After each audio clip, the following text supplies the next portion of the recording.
আসসালামু আলাইকুম। এবার আমাদের সবজি চাষটা তুলনামূলকভাবে অন্যান্য বছরের তুলনায় একটু কম করা হয়েছে।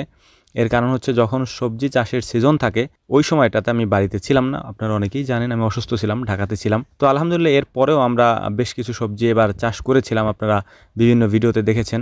আর এর মধ্যে হচ্ছে আমরা এইখানে এই জমিটাতে বেশ কিছু মরিচের চারা লাগাইছিলাম এবং পাশাপাশি বেগুনের চারা লাগাইছিলাম। তো গত কয়েকদিন আগে এই জমিটাতে আমি মাটি কুপাইয়া তারপর হচ্ছে আগলা করে দিই। এরপরে হচ্ছে এখানে পানি দেওয়ার কথা ছিল, কিন্তু আমি একটু পানি পরে দিই। এর কারণ হচ্ছে যে এই জমিতে যে ঘাসগুলি ছিল কোপানোর পরে ওই ঘাসগুলি যদি ওইভাবে রেখে দিই 3-4 দিন তাহলে ঘাসগুলি মারা যায়। তো এই কারণে হচ্ছে 3-4 দিন পরে দিছি। তো বেশ কিছু জায়গায় গ্যাপ ছিল, গ্যাপ বলতে অনেকগুলা চারা মারা গেছে। তো এই কারণে হচ্ছে আমি আবার বাজার থেকে মানে হাট থেকে বেশ কিছু চারা কিনে নিয়ে আসছিলাম। আর আমি আমার ভাগ্নে দুজনে মিলে ওই চারাগুলি লাগাইতেছিলাম গ্যাপে গ্যাপে। কিন্তু আমাদের আসতে একটু দেরি হওয়াতে মামা আগে থেকেই পানি ধরাই দিছে। তো এই জমিতে আমাদের এখন সার দিতে হবে, যেহেতু এটাতে সার দেওয়া হয় নাই এখনো পর্যন্ত। তো আমরা চেষ্টা করবো এখন হচ্ছে সার দিয়ে দেওয়ার জন্য। এখানে আমাদের সার আছে হচ্ছে ডিএপি, যেটাকে আমরা মাইটা সার বলি, আর একটা আছে হচ্ছে ইউরিয়া।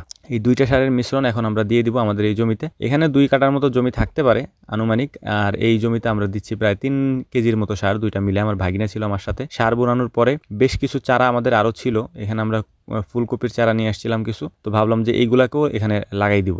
তো এইখানে লাগানোর জন্য আমাদের এমনিতেই হচ্ছে প্রায় সন্ধ্যা সন্ধ্যা হয়ে গেছে, আমরা আসছিও একটু পরে। তো আমি আমার ভাগ্নে দুজনে মিলে ওই জমি থেকে আমাদের পাশে আর একটা জমি আছে, এখানে আমরা সার বোনার জন্য সার ঢেলে নিচ্ছি। কারণ এখানে আমরা ঘাস, এই সামনের অংশটাতে আমরা ঘাস হচ্ছে এখানে আমরা লাগাইছিলাম, বেশ কিছু চারা আমরা ঘাসের এখানে লাগাইছিলাম। আর এর পাশের যে সাইডটা দেখতে পাচ্ছেন এই সাইডে হচ্ছে আমরা বেশ কিছু ঘাস বুনে রাখছিলাম আর কি। তো বোনা ঘাসগুলা আলহামদুলিল্লাহ বেশ ভালোই হয়েছিল, তবে পুরো জমিতে না হওয়ার কারণে আমরা এর মাঝে দিয়ে হচ্ছে আইল দিয়ে দিছি, যাতে যতটুকু জমিতে হয়েছে অতটুকু জমিতে আমরা রাখবো, বাকিটাতে আমরা আবার চাষ দিয়ে সেখানে বুনে দেবো। হাতের কাছে আমাদের যে ইয়াগুলা ছিল ফুলকপির চারাগুলা, ওইগুলাকে আমরা পাশ দিয়ে লাগাই দিতেছিলাম। জানি যদিও এখানে ঘাস বড় হয়ে গেলে এগুলা তেমন একটা হবে না। তো আশা করতেছি ঘাস বড় হওয়ার আগে বা ঘাস এই সাইড দেওয়া হওয়ার আগে সেই সময় আমরা কেটে দিব। তো যাই হোক, ওইখানে পানি দেওয়া হয়ে যাওয়ার পরে এখানেও যেহেতু আমরা সার বুনে দিছি, এখানেও পানি আমরা ধরাই দিছি এই জমিটাতে। আর এই যে ফাঁকা অংশটা, এই ফাঁকা অংশটাতে আমরা ঘাস বুনছিলাম, বাট এখানে ঘাস হয় নাই, মানে মিস গেছে বেশ কিছু ঘাস, যে কারণে আমরা এখানে পুনরায় আবার ঘাস বুনবো, যে কারণে এটা রেখে দিছি এইভাবেই। আর এখানে আমাদের কাছে যে চারাগুলি ছিল ওই চারাগুলিতে এর পাশ দিয়েও কিছু চারা লাগানো ছিল, ওই চারাতে আমরা এখন পানি দিয়ে দিব।